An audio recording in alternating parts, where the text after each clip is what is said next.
সরকারি কলেজ আয়োজিত অনলাইন শ্রেণী কার্যক্রমে অর্থনীতি বিভাগের তৃতীয় বর্ষের সুপ্রিয় শিক্ষার্থীবৃন্দ, করোনা মহামারীতে আশা করি তোমরা সকলে সুস্থ আছো। তোমাদের জন্য শুভকামনা। আজকে আমি তোমাদের পড়াবো বাংলাদেশের অর্থনীতি বিষয়ে বিভিন্ন অর্থনৈতিক উন্নয়নের যে তথ্যসমূহ রয়েছে। ডব্লিউডব্লিউ রাষ্ট্রপ্রণীত স্তরতত্ত্ব বা স্টেজ থিওরি, যেটি উনি তার বিখ্যাত গ্রন্থ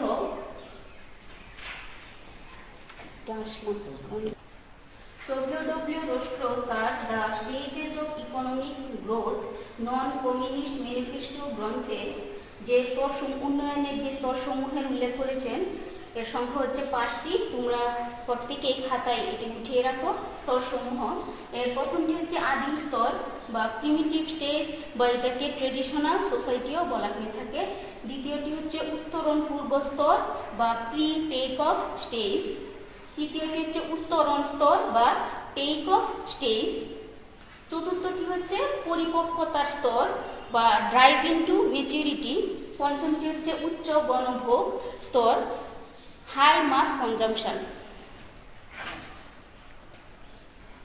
স্তরতত্ত্বের আদিম স্তর বা ট্রেডিশনাল সোসাইটিতে দেশের অর্থনৈতিক ব্যবস্থা বেশিরভাগ ক্ষেত্রেই কৃষির উপরে নির্ভরশীল থাকে। অধিকাংশ মানুষের ধ্যান ধারণা থাকে, জীবন নির্বাহী মাথাপিছু আয় কম থাকে, উৎপাদনশীলতা কম থাকে। তো তোমাদেরকে আদিম স্তরের অর্থাৎ ট্রেডিশনাল সোসাইটির বৈশিষ্ট্যসমূহ বলছি বা বিবরণ দিচ্ছি, তোমরা লিখে নাও। এক হচ্ছে যে কৃষির উপর নির্ভরশীলতা, প্রযুক্তির ব্যবহার কম, নিম্ন উৎপাদনশীলতা, মূলধনের ঘাটতি, অদৃষ্টবাদিতা, অদক্ষ জনবল, প্রাকৃতিক সম্পদের অপূর্ণ ব্যবহার, উদ্যোক্তার অভাব, শিল্পের অনগ্রসরতা। এই আদিম স্তরে কৃষির উপরে নির্ভরশীলতা থাকে অধিক,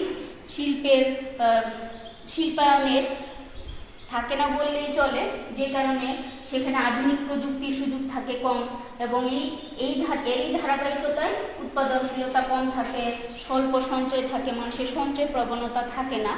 যে পরিমাণ তারা উপার্জন করে সবটুকুই তারা খরচ করে ফেলে জীবন নির্বাহের ক্ষেত্রে। মূলধনের ঘাটতি থাকে। আর এই অর্থনৈতিক ব্যবস্থায় জনসাধারণ বেশিরভাগ ক্ষেত্রে কুসংস্কারাচ্ছন্ন থাকে এবং তারা অদৃষ্টবাদিতায় বিশ্বাস করে।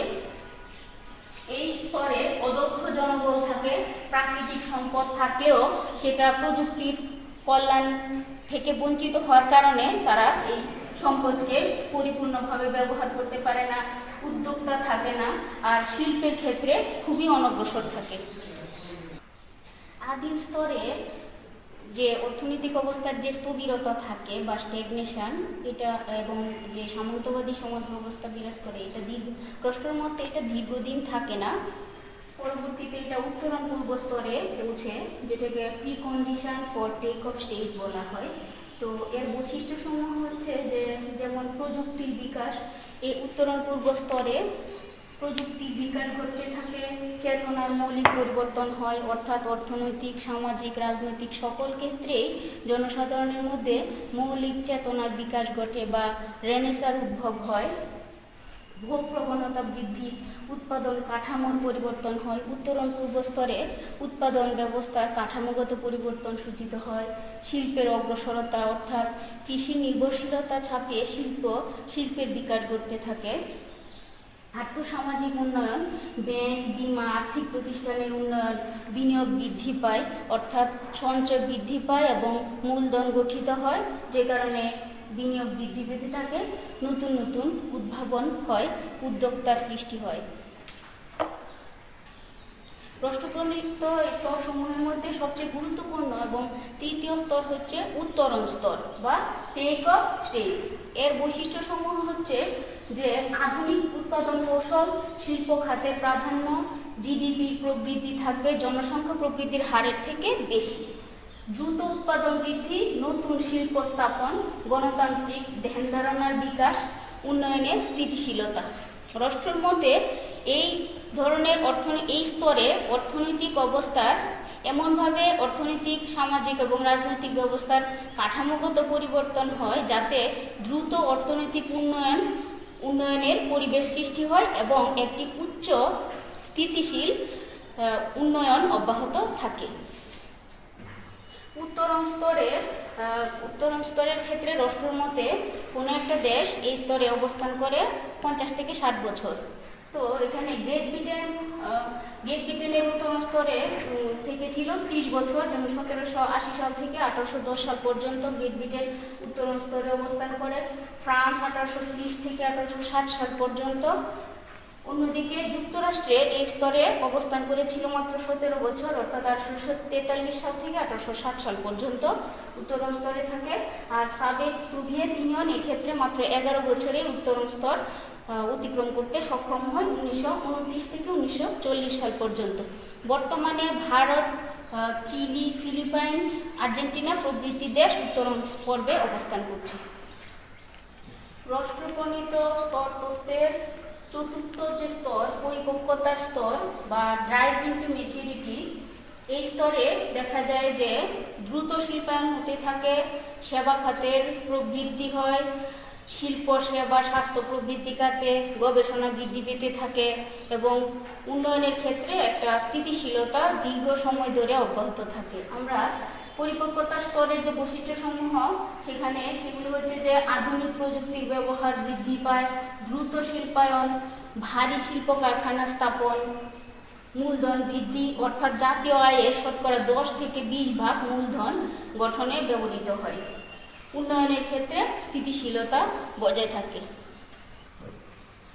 রাষ্ট্রপ্রণীত স্তর তত্ত্বের যে চতুর্থ স্তর, সেখানে ড্রাইভ ইনটু ম্যাচুরিটি বা পরিপক্কতার স্তর, সেই স্তরে যে আত্মনির্ভরশীল অর্থাৎ সেলফ সাস্টেনিং গ্রোথ শুরু হয়, সেটার ধারাবাহিকতায় পঞ্চম স্তর এবং কাঙ্ক্ষিত যে স্তর, রাষ্ট্রপ্রণীত স্তর তত্ত্বের যে স্তরসমূহ রয়েছে এর সর্বশেষ এবং পরিপূর্ণ স্তর হচ্ছে উচ্চ গণভোগ স্তর, যে স্তরে একটি রাষ্ট্র কল্যাণ রাষ্ট্রে পরিণত হয় এবং জনগণ চাহিদা মাত্র সকল ধরনের উচ্চ বিলাসিতামূলক সেবা বা যে কোনো ধরনের প্রয়োজনীয় সেবা তারা পেতে পারে, রাষ্ট্র দাবি করেছেন। তো উচ্চ গণভোগ স্তরের যে বৈশিষ্ট্যসমূহ রয়েছে সেগুলো হচ্ছে যে উচ্চ সঞ্চয় প্রবণতা, উচ্চ মূলধন, শিল্পোন্নত অর্থনীতি, স্বয়ংসম্পূর্ণতা, কর্মসংস্থান বৃদ্ধি, সেবা খাতে প্রবৃদ্ধি।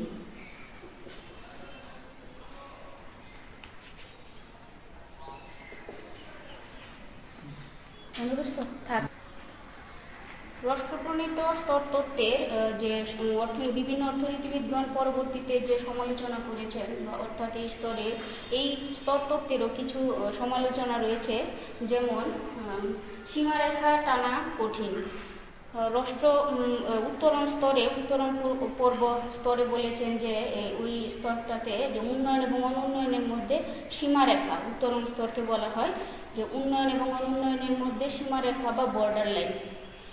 ও পরবর্তী সময়ে অর্থনীতিবিদগণ যে গঠনমূলক সমালোচনা করেছেন, সেখানে তারা রাষ্ট্রপ্রণীত এই 5টি স্তরের ব্যাপারে তারা আপত্তি উত্থাপন করেছেন। যেমন কুজনেট রাষ্ট্রপ্রণীত এই 5টি স্তরের পরিবর্তে তিনি মনে করেন যে এই স্তরটি বরং হতে পারে যে উন্নত বা অনুন্নত, এই 2টি স্তরও হইতে পারে। কুজনেটের মতে তিনি মনে করেন যে আদিম স্তর ব্যতীত উত্তরণ পূর্ব স্তর, উত্তরণ স্তর, পরিপক্কতার স্তর বা উচ্চ গণভোগ স্তর, এগুলো আসলে অভিন্ন স্তর। এই স্তরসমূহ অভিন্ন, একে অপরের পরিপূরক বা অভিন্ন স্তর। দ্বিতীয় সমালোচনাটি হচ্ছে যে স্তরসমূহ প্রযোজ্য নয়। আমরা দেখেছি যে উত্তরণ স্তরে ফ্রান্স, রাশিয়া, তারপর যুক্তরাজ্য এরা উত্তরণ স্তরে যে অবস্থান করেছে, এরা এক এক সময়ে এক একটা সময়, যেমন 30 বছর, কোনো দেশ 17 বছর, কোনো দেশ 11 বছর, বিভিন্ন দেশ বিভিন্ন সময় পর্যন্ত এই স্তরে অতিক্রম করে। আবার আমরা দেখি যে পৃথিবীর কোথাও কোথাও যে রাষ্ট্রপ্রণীত যে স্তরসমূহের যে ধারাবাহিকতা, সেই ধারাবাহিকতাটা থাকে না।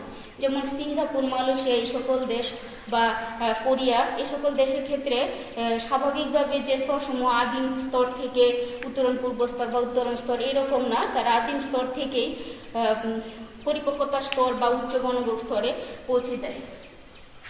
আবার সময়, রাষ্ট্র তার স্তর তত্ত্বে যে সময়ের কথা উল্লেখ করেছেন যে উত্তরণ স্তরে 50 থেকে 60 বছর সময় লাগে কোনো দেশের উত্তরণ স্তর অতিক্রম করতে, আবার পরিপক্কতার স্তরে অতিক্রম করতে সময় লাগে, যে সময়ের কথা তিনি উল্লেখ করেছেন, অর্থাৎ যে এই সময়টা আসলে বাস্তবসম্মত নয়, কল্যাণ রাষ্ট্রের ভ্রান্ত ধারণা।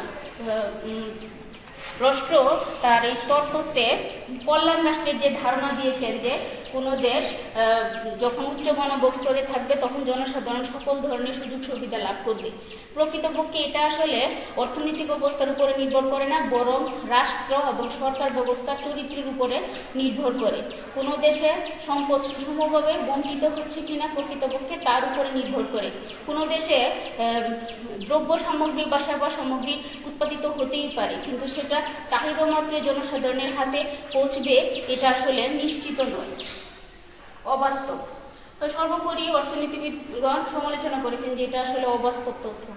যদিও রাষ্ট্র প্রণীত স্তর তত্ত্ব বা স্টেজ থিওরির সমালোচনা রয়েছে, তারপরেও অর্থনীতিতে উন্নয়ন অর্থনীতিতে ডব্লিউডব্লিউ রাষ্ট্রপ্রণীত স্তর তত্ত্ব একটি নতুন দিগন্ত উন্মোচিত করেছে। অনেক অর্থনীতিবিদগণই এটাকে বিজ্ঞানসম্মত বলে মতামত দিয়েছেন। তো তোমরা এই স্তর তত্ত্ব সম্পর্কে ভালোভাবে আমার লেকচারটা দেখে নিবে এবং তোমরা সবাই এই স্তর তত্ত্বের আলোকে বাংলাদেশ বর্তমানে কোন স্তরে অবস্থান করছে সে সম্পর্কে তোমরা একটু হোম স্টাডি করবে। আর তোমরা সবাই এই মহামারীর সময় তোমরা সবাই বাসায় থাকো, নিরাপদে থাকো, নিজেদের যত্ন নাও, ভালো থাকো, তোমাদের জন্য শুভকামনা।